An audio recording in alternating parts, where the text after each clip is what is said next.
So நான் இப்போ 0லேருந்து வந்தேன் பார்த்தீங்களா, இதை வந்து நம்ம ஆக்சலரேஷன் சொல்லுவாங்க. அண்ட் இப்போ நம்ம வெலாசிட்டின்னு என்ன பார்ப்போம். ஸோ நீங்கள் இப்போ ஸ்பீடோ மீட்டரை பார்த்தீங்கன்னா நம்ம ஒரே ஸ்பீடில் போயிட்டு இருக்கிறதே கவனிக்கலாம். ஸோ இதுமாதிரி ஸ்பீட் மாறாமல் போனால் அதை நம்ம வெலாசிட்டி அப்படின்னு சொல்லுவோம்.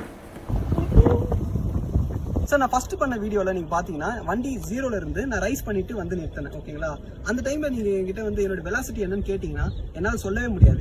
ஏன்னா அந்த கடைசி 5 செகண்டுக்கு என்னோட வண்டி ஸ்பீடு ஒரே நிலையில் இல்லை, அது இன்க்ரீஸ் ஆகிட்டே இருந்தது ஒரு செகண்டுக்கும்.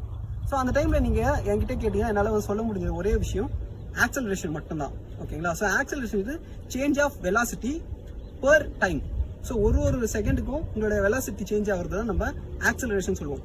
ஆனால் 2வது வீடியோவில் நான் ஒரே ஸ்பீடில் ட்ராவல் பண்ணிட்டு இருந்தேன் ஒரு 5 செகண்டுக்கு. ஓகேங்களா, ஸோ அந்த டைமில் நீங்கள் என்னோட வெலாசிட்டி கேட்டிங்கன்னா என்ன சொல்ல முடியும். ஸோ சேஞ்ச் இன் வெலாசிட்டி ஒரு செகண்டுக்கும் நடக்கிறத நம்ம ஆக்சலரேஷன் சொல்லுவோம்.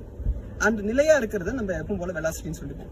அண்ட் இதை நீங்கள் டெக்ஸ்ட் புக் டெஃபினிஷன் பார்த்தீங்கன்னா சுத்தமாக குழம்பும். பட் நம்ம ரியல் வேர்ல்டு எக்ஸாம்பிளோட சேர்த்து சொல்லும் போது ரொம்ப ஈஸியாக இருக்குது. ஸோ இது போல் நிறைய வீடியோஸ்க்கு சேனலை மறக்காமல் ஃபாலோ பண்ணுங்கள்.